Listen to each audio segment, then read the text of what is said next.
First of all, good morning to everyone, and I would like to thank our host, Profonampe, for inviting the Adaptation Fund to RedLAC.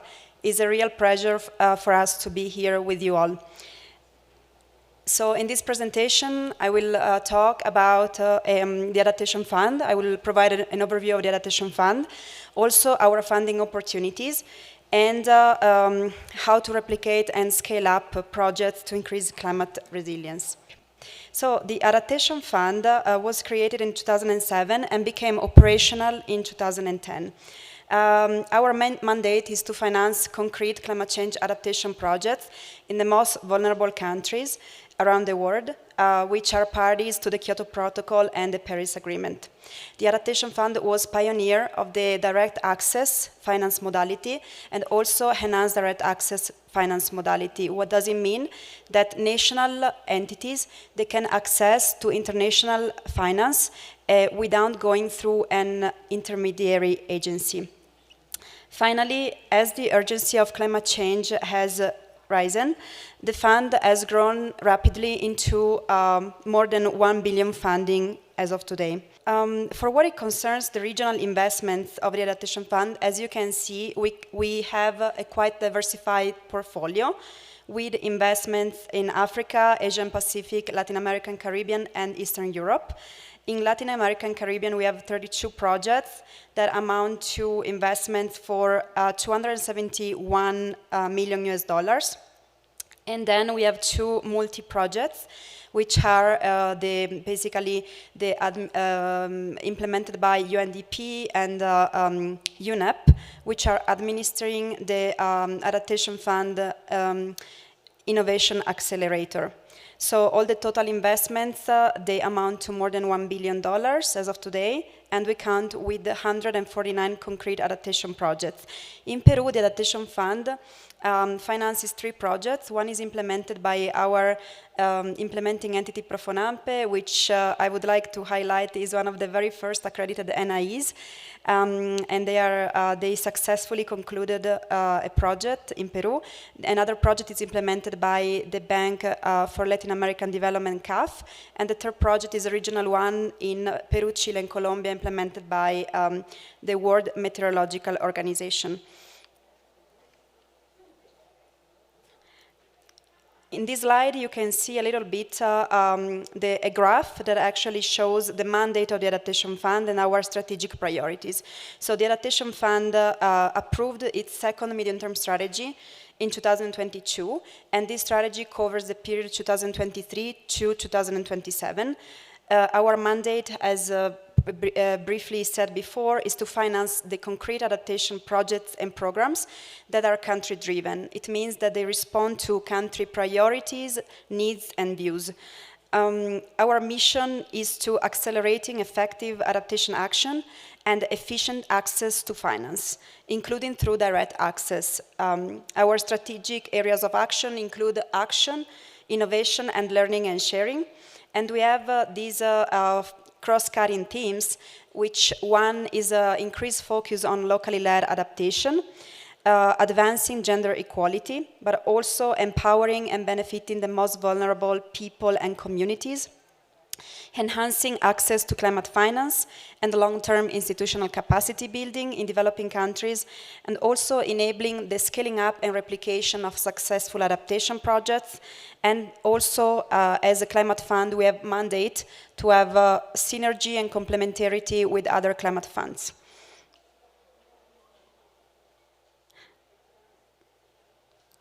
So what is available for eligible parties which might wish to access funds from the Adaptation Fund?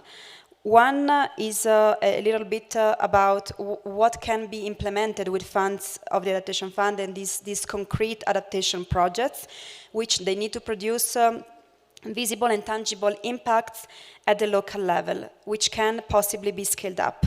We don't have prescribed sectors of action because adaptation can encompass a variety of sectors, and our portfolio is quite diversified. We finance the full cost of adaptation, not the incremental cost of adaptation. This means that co-financing for adaptation fund projects is not required. However, we are seeing an increased interest, especially from NDBs and other multilateral entities, to present projects with co-financing. Therefore, the board is now working on a policy on optional co-financing, which will be presented at the next meeting of the board in March 2024. 45% of the portfolio is for direct access entities. It means that the total allocations available in the trust fund that are for multilateral implementing entities cannot access the 50% of the total available resources, and this because we want national entities to be able to access equal funds.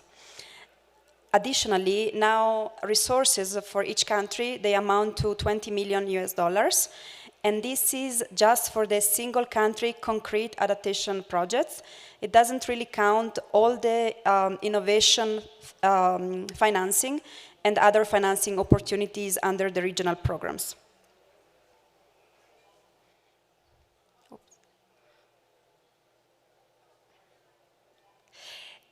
Here you can see a little bit the delivery methods and windows that we are now, some of them we are strengthening some funding windows, and other funding windows, they are new. And they will become operational, some of them, in the months to come. And these are basically created under the new medium-term strategy of the fund. So again, I was mentioning before, our areas of actions are three strategic areas: action, innovation, and learning and sharing. Under the action pillar of the medium-term strategy, we provide funding for single country project and programs up to $10 million. And this is for national implementing entity, multilateral, and regional entities as well.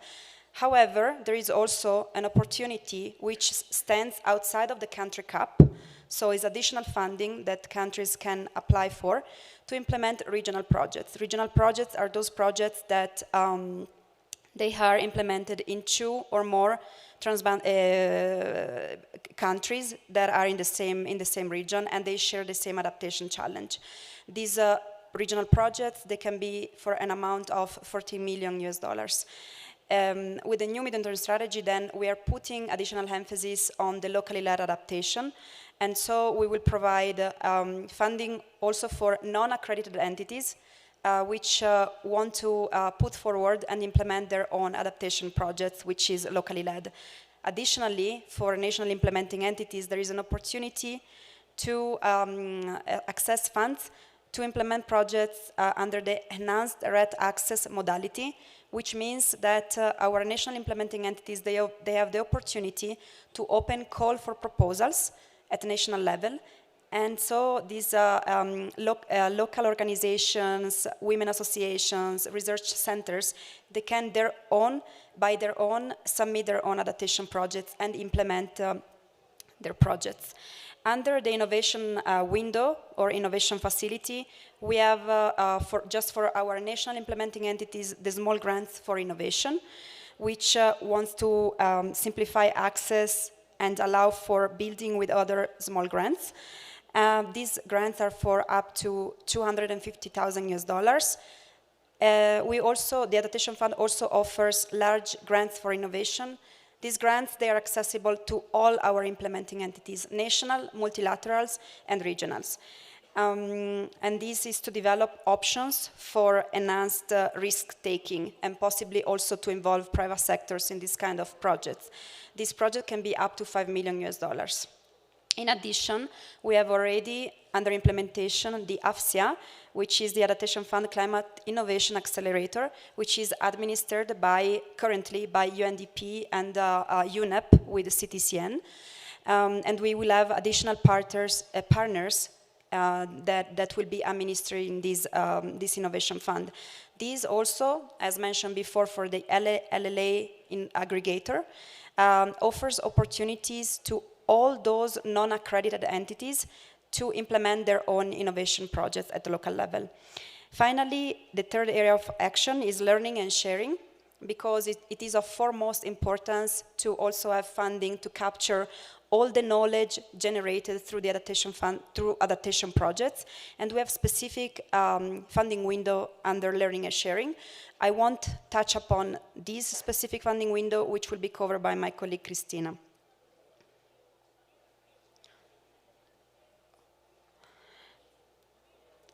However, as I was mentioning before, some of these funding opportunities are just for accredited, all these funding opportunities are just for accredited entities, except those two that I mentioned under the Innovation Accelerator and the Locally Led Adaptation Accelerator. Why it would be important to be accredited with the Adaptation Fund? Because it strengthens the institutional capacity of the implementing entity. It allows the implementing entity to submit funding proposals to the fund, but also it makes it possible to participate in all this range of learning events, webinars, and seminars that we do multiple times during the year. Also, of course, the accreditation, not just with the Adaptation Fund, but with any climate fund, enhances the visibility of the institution. And also important to mention that under the joint funds roadmap, progress has been made on the fast-track accreditation and reaccreditation between the Adaptation Fund and the Green Climate Fund entities. In fact, last year, we had the Caribbean Development Bank, Asian Development Bank, and World Bank that were reaccredited under the fast-track reaccreditation, making the number of reaccredited entities under the fast-track approach to 27.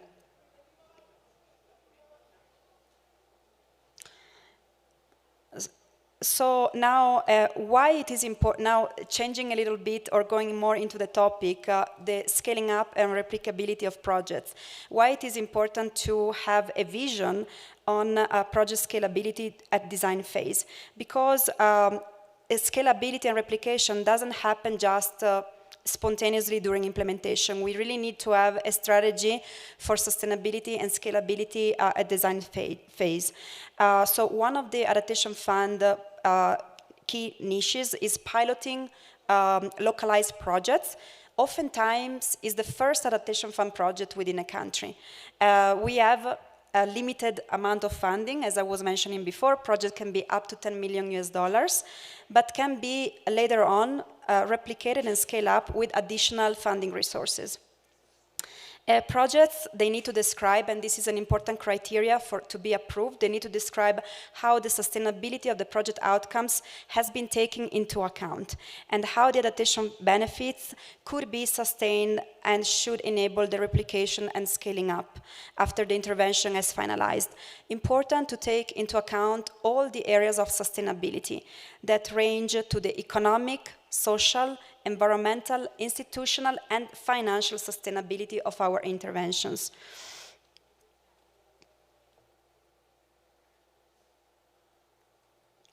Finally, in the Adaptation Fund, how do we also ensure or promote replicability and scalability when a project is under implementation? Adaptation Fund works on a performance-based disbursement model. It means that once a project is approved by the Adaptation Fund board, the funds are released on a yearly basis, and this following the clearance of an annual performance report. The annual performance report is an important tool which encompasses a variety of items, including, but not only limited to the financial progress of disbursement, but also we monitor the risk management risk of the project, environmental and social risks, but also the implementing entities, they have an opportunity to fill in the lessons learned generated throughout the project at midterm and project end. And one of the questions that we ask is to share the potential for the climate resilience measures undertaken to be replicated and scaled up, both within or outside the project area. So this is something that we check also during implementation. Additionally, in evaluation terms, the midterm reviews, which are mandatory for projects of 4+ years of implementations, are also very useful tools that helps identifying success and best practices, as well as areas with potential for scaling up and replication. The terminal evaluation report as well should provide an evaluative evidence covering the entirety of the project. So it measures, among other things, the impact, effectiveness, efficiency, but also the sustainability and the replicability potentials and the lessons learned. However, as it was mentioned in another presentation before, not all the projects can or should be scaled up. We also need to recognize that some projects are really more valuable and appropriately relevant to local and specific contexts. Finally, what are the specific instruments now that the Adaptation Fund offers to implementing entities to scale up their projects? The first instrument is called Scale Up Grant, is offered just to the national implementing entities for an amount of $100,000 US. This grant helps implementing entities to develop a scale-up pathway, so to undertake additional assessments and feasibility studies to develop this scale-up strategy. And the projects to be scaled up, they do not necessarily need to be scaled up with Adaptation Fund money, but can be scaled up with other funding channels, including also the private sector. Finally, important to mention that under the complementarity and coherence between the climate funds, we are implementing a scale-up framework between the Adaptation Fund and the Green Climate Fund, which has been under implementation since 2022. The criteria set forth in this framework, again, this scale-up framework is just offered to the accredited entities, both with Adaptation Fund and Green Climate Fund. Criteria set forth in this framework to select eligible projects are that the project needs to be aligned with the climate policies and strategies at national level. They need also to have a successful project review. So usually the project that we identify, they need to have reached the midterm of implementation, or they need to be very near to project completion. So they need to have a successful project review, which offers an evidence of successful midterm, and whereas possible also a successful final evaluation. Another area that we take into account is, as I was mentioning before, the project sustainability, and also the potential that a project has to maximize climate impacts. So the project to be scaled up should demonstrate evidence on the potential to maximize both climate benefits for the target communities and countries, enhancing the resilience of a greater number of people, and providing also greater adaptation results. Scaling up in this context of the framework is conceived as initiatives that aim to expand, sustain successful policies, but also programs financed with resources of other climate funds to deliver more impactful climate results. Countries are very happy about this scale-up framework because, of course, they can access additional funds from another climate fund, and also the Adaptation Fund has synergies with other climate funds, such as the GCF. We have seen a number of projects from our portfolio that have been built from successful interventions from the GEF and vice versa. Finally, we also have seen interest from bilateral donors in providing parallel finance to Adaptation Fund projects to deliver a maximized impact, a greater adaptation benefit for greater resilience of communities. So I would like to thank you, and I will pass the word to Cristina, to my colleague. The challenges of being tall again. Good morning, everyone. I would like to start by also thanking Profonape for inviting us to speak here. Profonape is one of our oldest national implementing entities, but also one of our most active ones in all the events that we organize. So thank you. So I will briefly present to you, since we are short for time, the knowledge management system that we have in place, along with the tools and mechanism to ensure the extraction of lessons learned that would lead to then replicability and scalability of actions.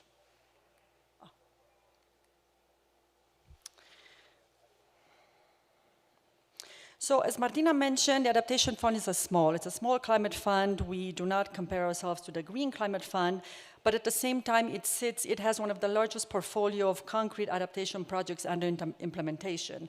So in this sense, it plays an important role in the efforts to disseminate and improve adaptation knowledge in its different aspects. So it finances concrete project adaptation interventions, which oftentimes are piloted in the area. So they're pilot interventions which are really aimed or they can be scaled up by other funds or by other entities, as is in our case. So hence the importance of an important knowledge management system.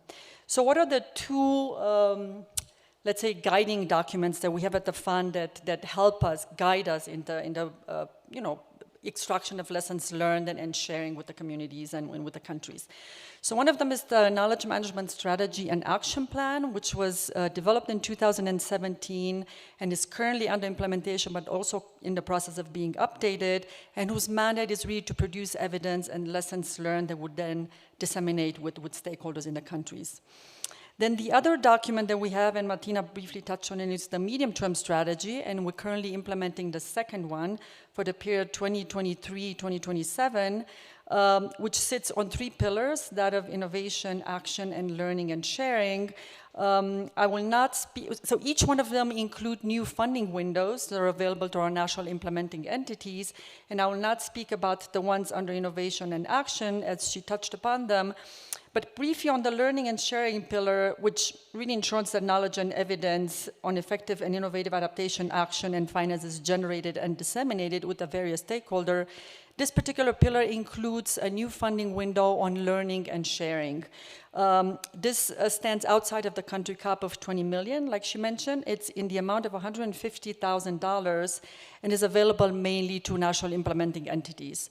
So what can the NIEs do with these funds, with the learning grants, is to really share knowledge amongst themselves, or to share knowledge from national implementing entities to the wider adaptation community in country or in the region, or to form partnerships with knowledge organizations in the region.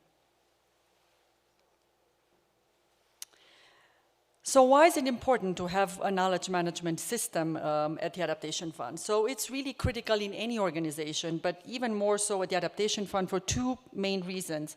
One is because the projects and programs are still relatively new, and then also because the fund has been piloting the direct access entity modality, financing modality, and also the enhanced direct access modality, which is then important to share all this information and the lessons gained throughout the years with other countries.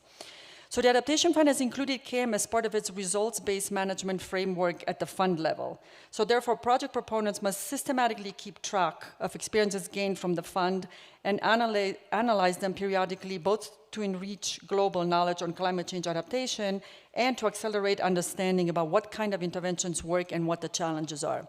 So how does this really work in practice? Martina mentioned the project performance report, which are submitted annually by the national implementing entities that have projects under implementation. And these PPRs, like we call them, have a dedicated section on lessons learned, which also looks at the KM component on the learning activities proposed, on the dissemination strategies and whatnot. So it looks at what worked, what hasn't worked, and gives us reasons in case that there were challenges. And these PPRs are then used for the lessons learned reports and studies that we produced at the fund. So how do we actually use it in project and programs? So it's been embedded in the projects and programs since its inception around 15 years ago, and it puts emphasis on the importance of capturing and disseminating lessons learned. So we do have this mandatory learning and KM component, which is, the project proponents will see it in our project template under the section. It may not be relevant to you, but it's under part 2, under justification. This is mandatory both at the concept and at the fully developed proposal stage. At the concept stage, since it's a shorter document of 50 pages, it could be mentioned in brief, while as a fully developed proposal stage, it has to be more elaborate. It can either be grouped as a single standing component, as it is in many of our projects, or it can be embedded throughout the other components of the proposed project.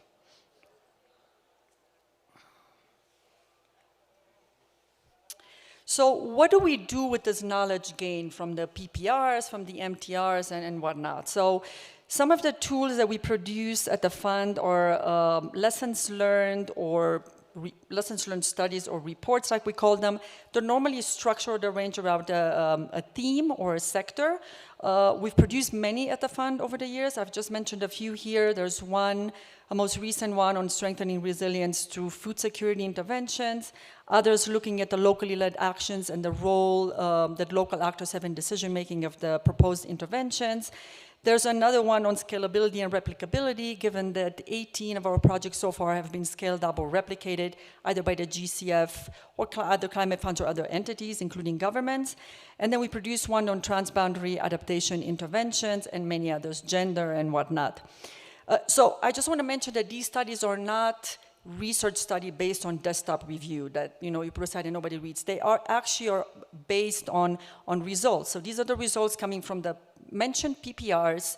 So we analyze the results tracker, we look at the lessons learned page, we do conduct semi-structured interviews with the national implementing entities and where we can also with the executing entities on the ground. We run surveys with them, and then all this information is analyzed, and then we issue, that we include the lessons learned, but also we issue conclusions at the end.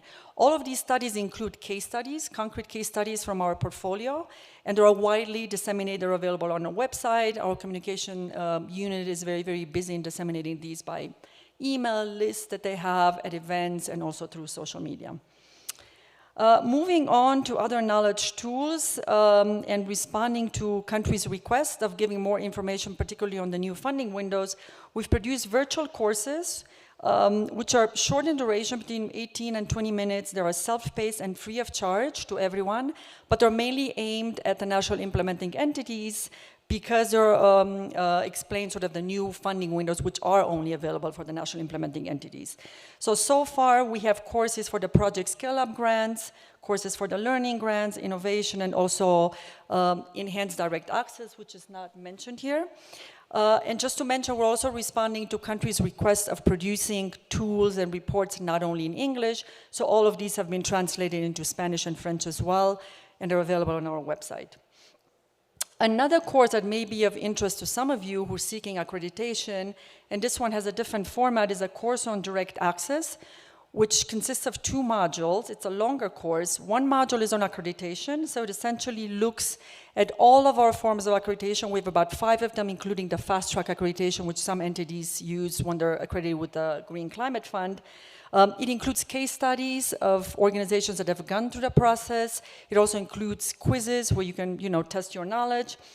Then the second module is for those of you who have accreditation for the fund already, and it is on incorporating our environmental, social, and gender policies in project design and implementation.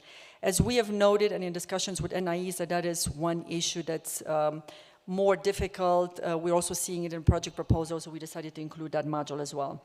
This also includes case studies from the portfolio and quizzes, and upon completion, users receive a certificate of completion. And again, it's a very large course. It takes about 4 hours in total, so 2 hours and 2 hours for each module, and they're available in French and Spanish on our website. One can go through our website, and then you get moved to the World Bank platform for learning. So how do we talk about ourselves? How do we disseminate our knowledge? How do we talk about the lessons learned that we produce or that we notice? So we organize a variety of knowledge events at different international conferences, such as the COPs, the Adaptation Futures, which just completed one. This one takes place once every 2 years. Community-based adaptation, UN Climate Weeks, and whatnot. So these knowledge events are really to facilitate interchange of experiences and learning with other stakeholders and other climate funds. They're either organized or hosted exclusively by us or in collaboration with other organizations of interest in that thematic. So in these events, the AF provides information that is useful to other entities, including in their decision-making, whether to scale up a project or an intervention. The content, again, is extracted from the PPRs. And just to mention one which is relevant for this session, one that we organized at the COP27 in Egypt was specifically on scalability and replicability of adaptation interventions. This was hosted, well, actually organized in collaboration with the GCF. It took place at Terra Pavilion, and it was highly interactive, very well received. It was attended, or we had speakers from our national implementing entities, as well as from the direct access entities from the Green Climate Fund. To mention only one, to put emphasis only on one study, is the one that I was mentioning before on scaling up adaptation finance, whose objective was, it aims to understand the enabling conditions and best practices and challenges to the scaling up of adaptation interventions, and also to increase awareness in countries and the wider adaptation community about scaling up. This is the study. It's available on our website. It was the basis of the knowledge event that we hosted at the COP27 with GCF. It includes different case studies, different case studies on projects that have been scaled up mainly by the GCF in this case. So it's Senegal, Maldives, Pakistan, Colombia, Georgia, India, and Rwanda. And as I mentioned at the beginning, around 18 of our projects have been scaled up by GCF, other funds, and in some cases even by governments. And this is the link where you can find it. I'm happy to share with you. And one final thing, since I know I'm over time, is another tool that we have is the Community of Practice for Direct Access Entities, which is a community made up of the accredited national implementing entities of the fund, which pioneered the direct access, but also the direct access entities of the Green Climate Fund, and its aim is to provide an avenue for knowledge exchange, learning, and experience sharing, adaptation, but also on mitigation projects through the direct access modality. The CPDAE, just to mention, is wholly led and driven by members of the community. It's got a governance structure, an action plan, and currently is being chaired by our dear Claudia Godfrey from Profonape. Thank you. One more thing to mention is that we will have, for those of you who will be at the COP28 in Dubai, please stop by our pavilion. We are organizing it this year in collaboration with GCF and the CIFs. We do have official side events. We do have a lot of information on our funding windows. So please do stop by. Thank you.